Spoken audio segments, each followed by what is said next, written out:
National party যারা করে তারা সাম্প্রদায়িক। আজকে সমগ্র উন্নয়ন হয়, পাহাড়ে কেন উন্নয়ন হয় না? সাম্প্রদায়িক তারা উন্নয়ন না সেখানে বিচ্ছেদ তৈরি করছে, উন্নয়ন সেখানে বিচ্ছিন্নবাদী আন্দোলন করছে, তাই তো সেখানে সাম্প্রদায়িক। আজকে কেন আমার পাহাড়ে উন্নয়ন হচ্ছে না? বিল্ডিং বানিয়ে দিয়ে দিল স্কুলের ঘরের জন্য, স্কুল ঘরে মাস্টার নেই, কে পড়াবে? ছাত্রদের কে পড়াবে? কারেন্টের একটা খুঁটি দিয়ে দিল, লাইন নেই, কানেকশন নেই, কানেকশন নেই, এটা কি ধরনের উন্নয়ন? তাই বুঝতে হবে আগামী দিনে একমাত্র বিকল্প আমাদের মহারাজ। সেই মহারাজ চাইছে নতুন ত্রিপুরা রাজ্য গড়ার জন্য। ন্যাশনাল পার্টি দিল্লি থেকে চালায়, তৃণমূল কংগ্রেসকে চালায় পশ্চিমবাংলার লোক, কংগ্রেস চালায় দিল্লি থেকে, বিজেপি চালায় দিল্লি থেকে। আমাদের রাজ্যের পার্টি, আমাদের আঞ্চলিক দল, সকল অংশের মানুষ এগিয়ে আসুন। কি শ্রমিক, কি যুবক, কি খেটে খাওয়া মানুষ, সকল অংশের মানুষ ত্রিপুরা মাতাতে জয়েনিং করুন, ত্রিপুরা মাতার হাতকে শক্ত করুন এবং আমাদের মহাদের হাতকে শক্ত করুন। শক্ত করে আগামী দিনে কোন বিধানসভা কেন্দ্রকে আমরা বিজেপির হাত থেকে ছিনিয়ে নিয়ে ত্রিপুরা মাতার সরকার গ্রহণ করার জন্য আপনারা যারা এসেছেন। আমাদের ত্রিপুরা উইমেন ফেডারেশনের সেন্ট্রাল কমিটির মেম্বার মেরি দেববর্মা উপস্থিত আছেন, টিডব্লিউএফের ডিস্ট্রিক্ট সেক্রেটারি, ব্লক কমিটির vice president, youth Tripura federation Kamalpur বিধানসভা কেন্দ্রের প্রেসিডেন্ট এবং উপস্থিত আছেন আমাদের মাঝে মহিলা সংগঠনের আমাদের ত্রিপুরা মাতার ভাইস প্রেসিডেন্ট এবং উপস্থিত অত্র এলাকার নাগরিকবৃন্দ এবং যারা আজকে এই জয়েনিং প্রোগ্রাম উপস্থিত হয়েছেন তাদেরকে সবাই আমার ব্যক্তিগত তরফ থেকে এবং আমার পার্টির তরফ থেকে জানাই সংগ্রামী অভিনন্দন, শুভেচ্ছা এবং ভালোবাসা।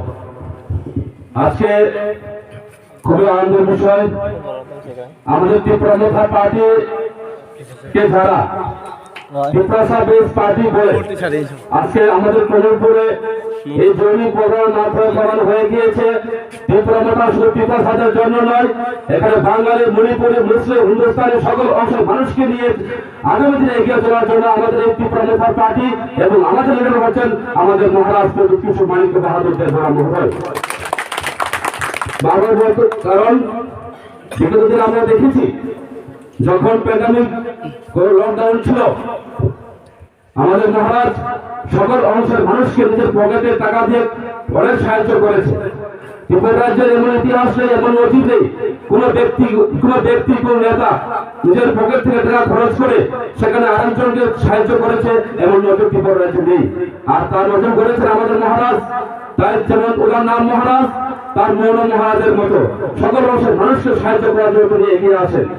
বিগত দিনে দেখেছি কয়েকদিন আগে দিল্লি এয়ারপোর্টে যখন তিনি দিল্লিতে যান, এয়ারপোর্টে অঙ্কিতা দেবনাথ নামে ক্যান্সার রোগীকে চিকিৎসার জন্য তিনি নিজের পকেট থেকে 5 লাখ টাকা সাহায্য করেছেন। ওনাকে তাই গোয়া থেকে বলতে হয় এক মহান ব্যক্তিত্ব ছাড়া এরকম সাহায্য কেউ করতে পারে না।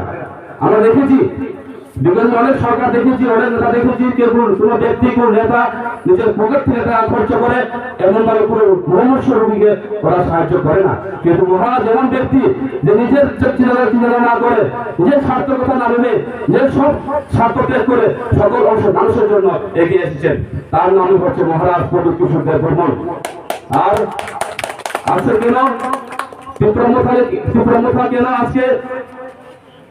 আজকে জৈনিক প্রোগ্রাম করাচ্ছে? কারণ হচ্ছে 2018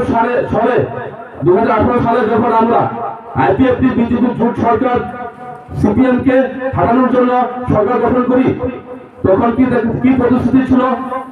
প্রতিশ্রুতি ছিল যে বছরে 50,000 বেকারদের কর্মসংস্থান ব্যবস্থা করবে, চাকরি দেওয়া হবে, 200 দিনের টাকা মজুরি দেওয়া হবে এবং 340 টাকা বৃদ্ধি পাবে। কিন্তু কোথায় প্রতিশ্রুতির খিলাফি কাজ করেছে বিজেপি সরকার। আজকে বছরে 50,000 বেকারদের চাকরির ব্যবস্থা নেই, বেকার মজুরি 340 টাকা কোথায় বৃদ্ধি হলো? আজকে সেই জায়গাতে দাঁড়িয়ে রয়েছে যেখানে সিপিএম কাজ করেছিল, আজকে বিজেপিও সেই জায়গাতে দাঁড়িয়ে একই কাজ করার চেষ্টা করছে। আর ত্রিপুরা মাতা যখন বিরাট ত্রিপুরার কথা বলে তখনই কিছু আঞ্চলিক কিছু ন্যাশনাল পার্টি সিপিএম হোক বিজেপি হোক কংগ্রেস হোক বলার চেষ্টা করে ত্রিপুরা মতো সাম্প্রদায়িক দল বিচ্ছিন্নতাবাদী দল বাঙালি বিরোধী দল। আমি এখান থেকে একটা কথা বলতে চাই, ত্রিপুরা মতো কোনো সাম্প্রদায়িক দল নয়, কোনো বাঙালি বিরোধী দল নয়, কোনো মুসলিম বিরোধী দল নয়। ত্রিপুরা মতো চাইছে ত্রিপুরার সাথে অধিকার কায়েম করার জন্য, যার নাম হচ্ছে গ্রেটার ত্রিপুরাল্যান্ড। এই গ্রেটার ত্রিপুরাল্যান্ডের জন্য আমাদের লড়াই। এই লড়াইয়ের কারণ হচ্ছে আমরা বিগত দিনে 25 বছর বামফ্রন্ট সরকার দেখেছি। বামফ্রন্ট সরকারের আমলে আমাদের এডিসি এর কি উন্নয়ন হয়েছে? রাস্তাঘাট ভালো নেই, জল ব্যবস্থা ভালো নেই, শিক্ষা ব্যবস্থা ভালো নেই, স্বাস্থ্য পরিষেবা ভালো নেই।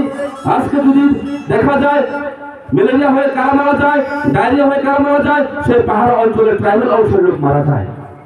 কেন? গ্রামগঞ্জে কেন জলের ব্যবস্থা ভালো, পানীয় জলের ব্যবস্থা নেই? তার জন্য দায়ী কে? দায়ী এই বর্তমান সরকার। বিগত সিপিএম সরকার যে কাজ করেছে, বর্তমান মুখ্যমন্ত্রী সরকার সে একই হতে চলছে। তারা বলে থাকে, সিপিএমরা তখন বলেছিল যদি আমরা 93 সালে তৃতীয় মনের মতো বামফ্রন্ট সরকার গঠন করতে পারি, আমরা 3% জাতিসত্তা বিকাশের জন্য, অস্ত্র রক্ষার জন্য ইনারল্যান্ড পানি চালু করবো এবং এডিসির হাতে অধিক ক্ষমতা তুলে ধরবো। কিন্তু কোথায়? অধিক ক্ষমতার নাম তো ধরে থাক, ইনারল্যান্ড পানির নাম ধরে থাক, উন্নয়ন করে তার প্রকাশ করে কিছু করেনি। তার জন্য আজকে আমাদের দাবি গ্রেটার ত্রিপুরাল্যান্ড। অনেকে বলতে পারে গ্রেটার ত্রিপুরাল্যান্ড কি ধরনের দাবি? অসাংবিধানিক।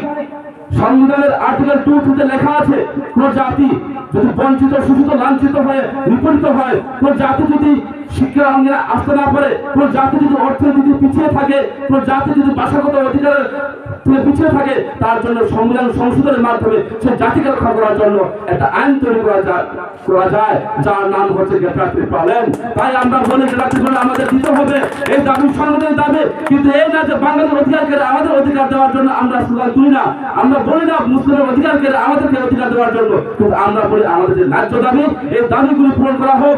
এই পূরণ করার জন্য আমাদের ভূভাগরা বলছে গ্রেটার ত্রিপুরাল্যান্ড। কিন্তু অনেকে বিভ্রান্ত করার চেষ্টা করছে বর্তমান বিজেপি সরকার। আজকে ত্রিপুরা যারা বলে সাম্প্রদায়িক পরিস্থিতি তৈরি হয়ে গেছে হালির বাজারে। 29 আগস্ট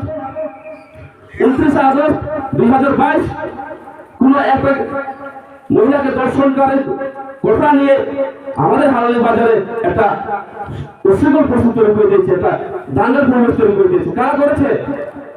বিজেপি চালিত, আরএসএস চালিত সেই গুন্ডারা সেখানে সব ত্রিপুরার উপর দেখে দেখে আক্রমণ করে সেখানে সাম্প্রতিক পরিবেশ তৈরি করার চেষ্টা করেছে। কে করেছে? সে বিজেপি করেছে। আর বলে ত্রিপুরা মতো নাকি সাম্প্রদায়িক। ত্রিপুরা মতো সাম্প্রদায়িক হতো, এর প্রতিফলন দেখা যেত। কিন্তু ত্রিপুরা মতো করে প্রতিফলন দেখা নিয়ে ত্রিপুরা সরকার কিছু করেনি। শুধু সহ্য করা রয়েছে, যা হয়েছে তা হয়ে যাক, কিন্তু আমরা চাই আমাদের অধিকার। কিন্তু আজকে এই মনস্কান্তি তখন কোথায় ছিল? যখন আমাদের হালালি বাজারে পানি ভান্ডার উত্তপ্ত পরিস্থিতি হয়ে গিয়েছিল, সে মনস্কান্তি একটা বারও সে এরিয়াতে আসার চেষ্টা করেনি। এলাকার মন্ত্রী, এলাকার জনগণের ভোটে 500 মন্ত্রিত্ব পেয়েছেন বিধানসভায়, একটা বারের জন্য তিনি জনগণের সাথে কথা বলেননি। তিনি জানেন তার দ্বারা পরিচালিত এই গুন্ডা বাহিনী, সে গুন্ডা বাহিনীকে উনি জেনে দিয়েছেন একটা পরিবেশ তৈরি করো। কারণ 18 বছর সরকার ত্রিপুরা জনগণের জন্য কোনো উন্নয়নের কাজ করতে পারেনি, সেটাকে ডাইভার্ট করে জাতিগত তৈরি করে আবার কুসংস্কার যাতে সে বিজেপি সরকার আবার চেষ্টা করছে। জনগণ বুঝে গেছে, জনগণ বুঝে গেছে বিজেপির বিকল্প হচ্ছে একমাত্র ত্রিপুরা মাথা। ত্রিপুরা মাথা ছাড়া আগামী দিনের সরকার গঠন করা সম্ভব নয়। ত্রিপুরা মাথার হাত ধরে সরকার গঠন করতে হবে। এর জন্য জনগণ এখন বুঝে গেছে এবং সকল অংশের মানুষ আজকে ত্রিপুরা মাথায় জয়েন করছে। কারণ ভূভাগরার যে আদর্শ, যে আইডিওলজি, ভূভাগরার যে নীতি আদর্শ সবাই জনগণ বুঝে গেছে। ভূভাগরার সকল অংশের মানুষের জন্য, পিছিয়ে পড়া মানুষের জন্য আজকে স্বাস্থ্যের ব্যবস্থা ভালো নেই, শিক্ষার ব্যবস্থা ভালো নেই, কর্মচারীর ব্যবস্থা ভালো নেই, আজকে চাকরির ব্যবস্থা ভালো নেই। তাদের জন্য আজকে মহারাজ কাজ করার চেষ্টা করছে এবং কাজ করে চলছে। আগামী দিনে নতুন সুযোগের অপেক্ষা আছে ত্রিপুরা রাজ্যের মধ্যে। আর তার নেতা হবে আমাদের মহারাজ প্রদীপ কিশোর। ওনার হাত ধরে আগামী দিনে ত্রিপুরা রাজ্যের নতুন সুযোগ হবে। আর বিজেপি সরকারকে হারাতে হলে ত্রিপুরা নেতার হাতকে শক্ত করতে হবে। তাই বই পিঠে দূরে রেখে আসুন আপনারা বন্ধু সাথী এগিয়ে আসুন, ত্রিপুরা নেতার হাতকে শক্ত করুন, ভূভাগরার হাতকে শক্ত করুন। আজকেও শুনেছি আজকে জৈনিক প্রোগ্রামে যারা আসতে চেয়েছিল আজকে তারা সেই ঘটনা জেনে আজকে কোন করে একটা প্রোগ্রামের নাম করে সেই জৈনিক প্রোগ্রামে যারা আসতে এসেছিল তাদেরকে আটকানোর চেষ্টা করেছে। কিন্তু যখন নির্বাচন ঘোষণা হবে তখন কাউকে আর আটকাতে পারবে না বিজেপি সরকার। তখন তীব্রমথায় সব হবে, তীব্রমথায় আসতে হবে, কারণ তীব্রমথায় একমাত্র বিজেপির বিকল্প। কারণ সিপিএম কে 25 বছর আমরা অনেক সুযোগ দিয়েছি, 35 বছর কংগ্রেসকেও দিয়েছি, 25 বছর সিপিএম কেও দিয়েছি, কিন্তু তীব্রমথাকে একবার সুযোগ দিন কাজ করার জন্য। তীব্রমথা হচ্ছে এই রাজ্যের পার্টি, এই রাজ্যের মানুষের দ্বারা তৈরি, আর এই রাজ্যের মানুষের নেতা দ্বারা তৈরি। আর আমাদের নেতা হচ্ছে আমাদের মহারাজ। আমাদের মহারাজের প্রতি বিশ্বাস রাখতে হবে, তিনি সকল অংশের মানুষের জন্য কাজ করার জন্য অঙ্গীকারবদ্ধ। আজকে যারা বলছে তীব্রমথায় গেলে বাঙালি সম্প্রদায়ের লোক গেলে বাঙালি সমাজের লোকের ক্ষতি হবে, এটাকে আপনারা কানে দেবেন না, ভুল বোঝাচ্ছে ওরা। কারণ বিজেপির পায়ের তোলা মাটি আজকে নেই, কারণ আমাদের প্রতিশ্রুতি নেই। আজকে তেলের দাম দিন দিন আকর্ষণ তো বাড়ছে, দ্রব্যমূল্য বৃদ্ধি পাচ্ছে।